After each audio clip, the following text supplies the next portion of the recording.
Welcome back. It's the first round of trade talks after US President Trump's Twitter tirades warning India against hiked tariffs on imports from the United States.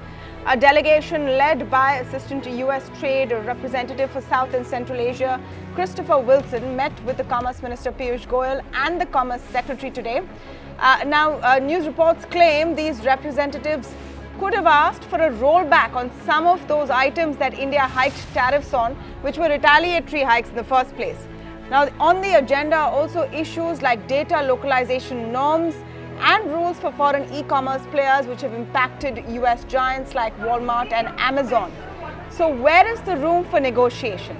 Speaking to us now on this are Jayan Dasgupta, a former permanent representative of India to the WTO, Ajay Dua, former DIPP secretary, Harsh Pant, Distinguished Fellow at Observer Research Foundation, and Ashwini Mahajan, National Co-Convener, Swadeshi Jagran Manch. Welcome to all of you and thank you for speaking with us this evening. Mr. Dasgupta, let me start by asking you the basic question which I posed in my introduction. Where is the room for negotiation? Where are the hard red lines that India has drawn? And where is the room for a little give and take?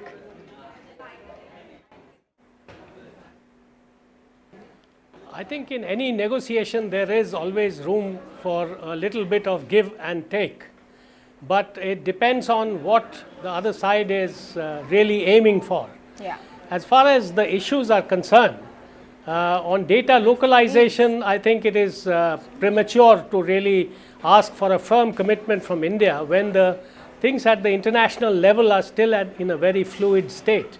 And the e-commerce plurilateral discussions going outside the ambit of the WTO are proceeding, but there are a lot of differences amongst the principals, namely the US, China and the EU. So that is there. On the e-commerce front, I think there are indications from the government that the local content requirement for e-marketplace platforms, that is going to be taken, that is going to be reviewed. So there is, I think, an indication that India may look at it favorably in order to take the whole thing forward, and perhaps there is just a wee little bit of give on that from indications that we have got. On the other issues that are outstanding between the two sides, some of them are from the US side and some, I must say, are from the Indian side as well. From the US side, I think it is about dairy products access. It is about medical devices, especially the price control mechanism that India has been operating and which is affecting one or two very large producers of medical devices. So those issues, the US has to spell out what it really wants. It has done so in the past, but now it has to spell it out even more clearly. And then we have to see whether India has some amount of discretion or elbow room.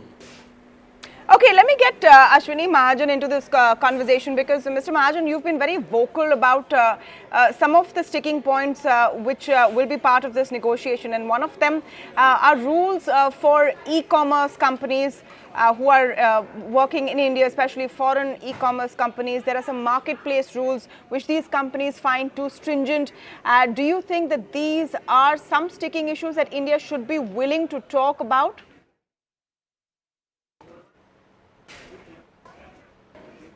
See, what I feel is that what US is asking for, India cannot give.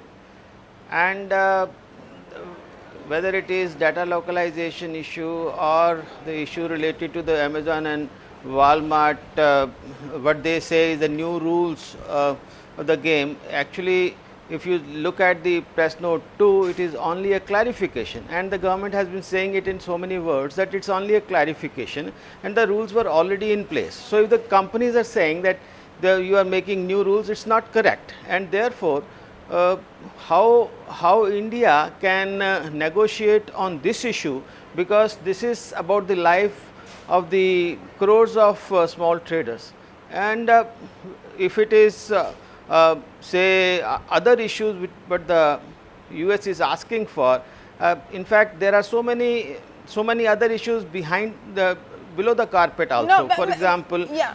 they want our patent laws to be changed, they want Yeah. Monsanto to be adjusted and so on and so forth. No, Mr. Mahajan, I just want to go back. these I just issues, want to go back you for a see, second. Mr. what, Mahajan, just 1 US minute. is Yeah, I just want to go back to the point about the e-commerce marketplace and how you say this impact traders. Now, this is a particularly interesting one because here India needs to engage with global players as per global norms. So, if you can just lay out very briefly the 1 or 2 things that you think are important for India to stick on their stand, which you have been advocating for. You see, what if you say there are global norms, I don't see. There may be norms for US. Even Trump, Mr. Trump is also very critical of Amazon, what they are doing. So there are hardly any global norms on these issues. Amazon and Walmart, they have been flouting rules for so long, and now the government has come out with a clear indication that they can't negotiate on these, because after all, whatever policies you make, they have to be for the welfare of all, especially you have the people, those who are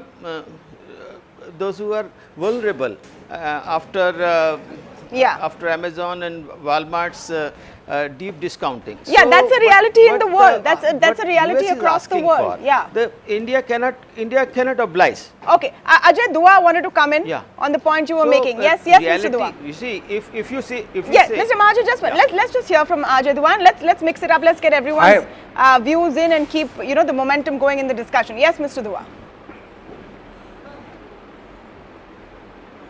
While I understand the concern of Mr. Mahajan and from where he comes, let's be very clear that these rules were brought in as late as January of this year.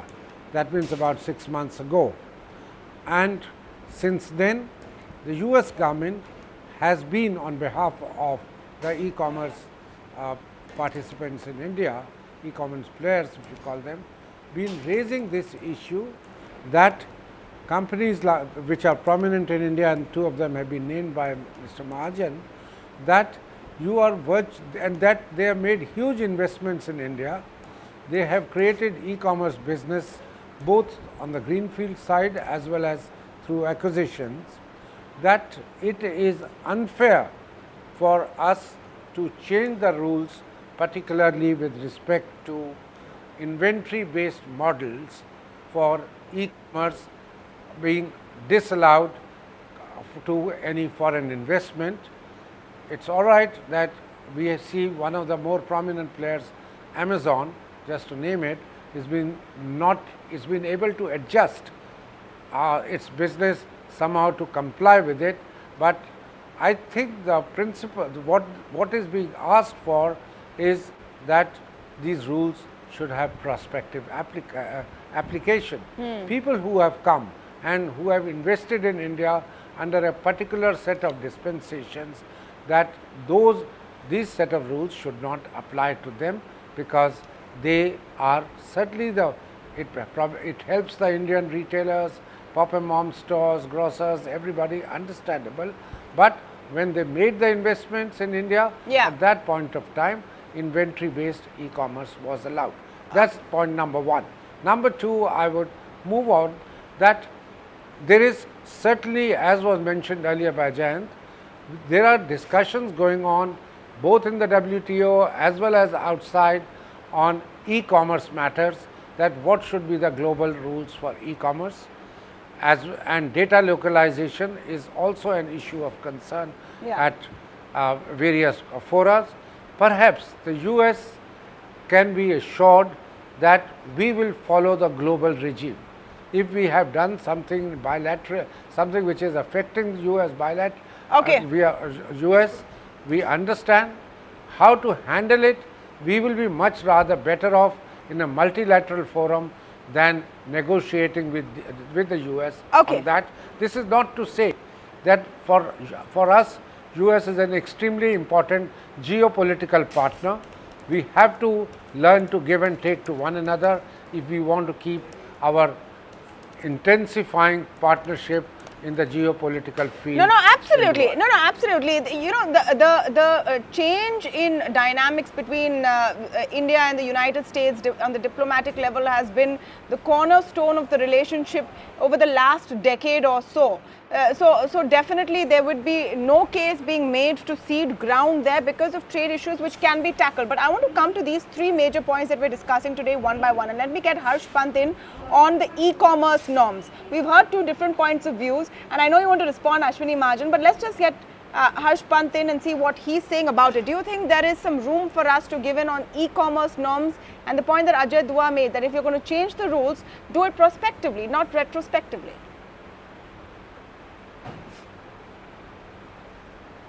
Well, see, I think on all of these issues, and especially on issues where the discussions are going on outside the bilateral frame, there is always, and you have to start from the premise that there is something to be negotiated.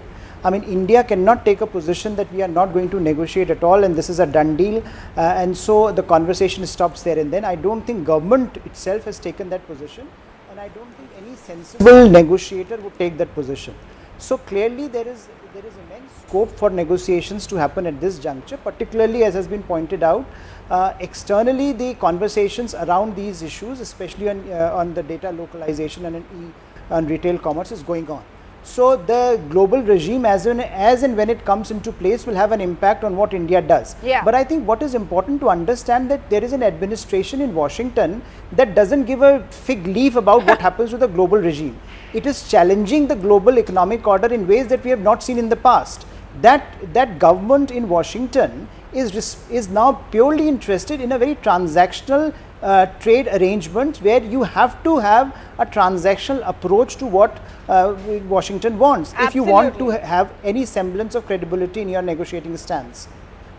So I think that element of transactionalism will have to be brought in as we proceed with these negotiations. If we start from the basic premise, then I think not only are we jeopardizing the trade relationship with the US, but as was pointed out earlier, a very interesting and important aspect, perhaps the most important aspect, which is the geopolitical equation. So you end up into this territory where you are neither gaining anything on trade and you are jeopardizing a relationship for on So Harsh, what is your so I'm pretty No, so what is your takeaway? Are you saying that since dealing with Trump and the Trump administration is going to be purely transactional, that maybe is what, am I understanding correctly the point that you're trying to make, that maybe we should have a slightly more lenient view on trade issues because there are bigger geopolitical gains that we need to look at? Am I understanding you correctly?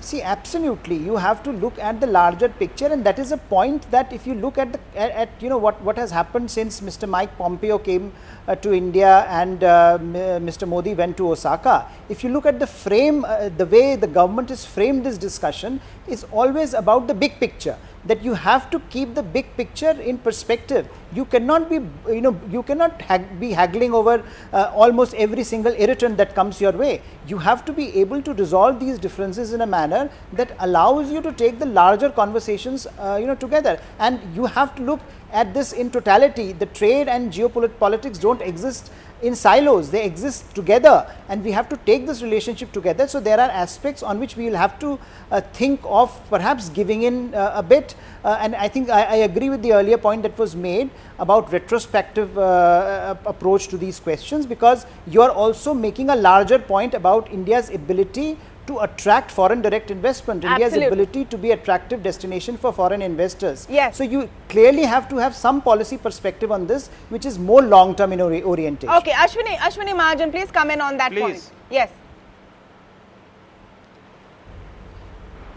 Yeah, you see, my both co-panelists are not taking the things as they are. Let me tell you, I have already told you that there is no change in the rules of the game. These rules were in existence in 2016, July 2016, press note 3 came. Then they kept on, I'm underlining, they kept on flouting rules. Then government had to come out with press note 2 in December. It is not a change, it is a clarification to catch them. They have been flouting rules, circumventing rules all the time.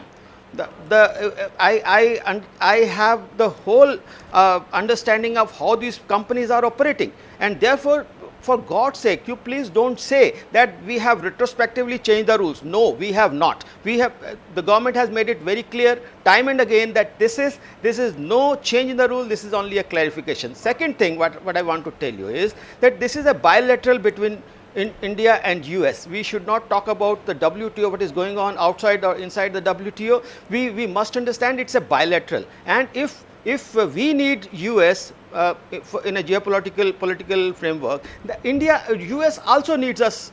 So I would say US needs us more than how much we need them.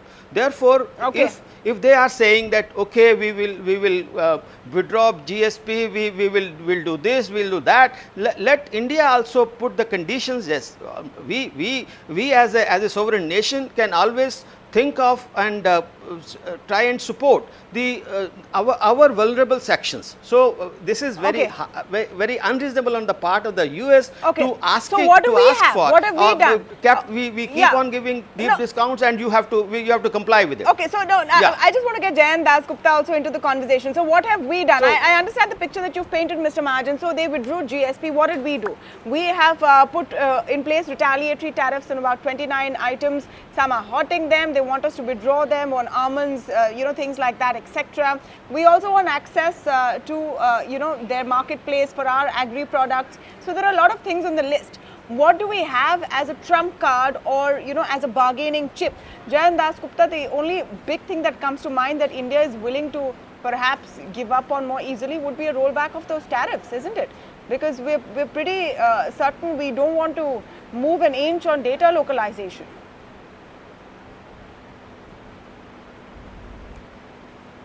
I think in any trade negotiation between large trading partners like India and the US, there wouldn't be any telling trump card. It has to be done incrementally, it has to be done inch by inch, tariff line by tariff line wise. So that is the first thing. The second thing is that we didn't apply retaliatory tariffs on 28 products in retaliation to the withdrawal of the GSP. We did it ostensibly in retaliation to the tariffs which the US put last year on our steel and aluminum exports to the US. The third thing is tariffs are, on a most favored nation basis given to all other WTO members outside of an FTA, that is. So if we give something to the US, we have to give it to the rest of the WTO membership as well, which means 162 other countries. So that is the implication. The US may not be the largest supplier or exporter of a particular product. It may have a niche interest in a particular product, but we have to look at the totality of the picture, and we can't give in a bilateral deal unless we are very sure of the consequences and we have weighed the pros and cons, and we also stand to gain in some way from that gesture of giving in by getting something equally good or if not better in return. So that is why tariffs are seldom negotiated on a bilateral basis outside of the WTO. They may be negotiated in an FTA negotiation amongst the partners, but that is something which is done within a framework of how much benefits do you give and how much benefit do I give. Mr. Das Gupta, so if I may come in. Yes, sir. Yes, in this. Yeah, but if I may come in, sir, what you're saying is absolutely correct. But I want to just hark back to a very important point Harsh Pant made a few minutes ago, that this administration that we're dealing with doesn't play by the rules. Mr. Trump is on looking at things on a different plane. That's right. Absolutely. And Harsh Pant, please come in on this. Is that what skews the pitch? Because you look at his dealings with other nations as well, with China. Essentially, he needs to come in and say that he has had these many wins, that he's notched up these many wins. And, maybe as part of that negotiation, you need to give him something to crow about on Twitter the next day.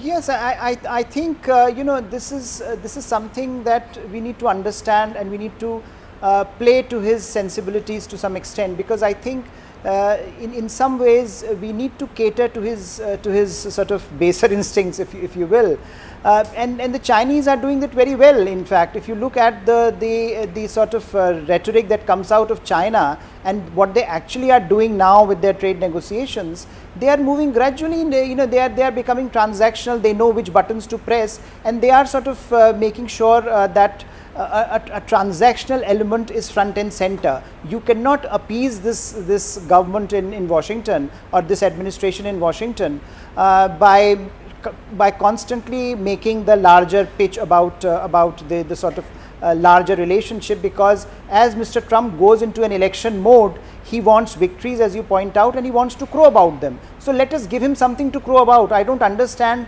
why we cannot do some certain things which perhaps he can tweet about and be happy about it, whereas in reality things don't change substantively on the ground, because ultimately that's how you make sure that you phase out this, that you come out of this phase of stasis in the relationship, where despite everything going right at the strategic level, the story about Indo-US relationship has become very negative.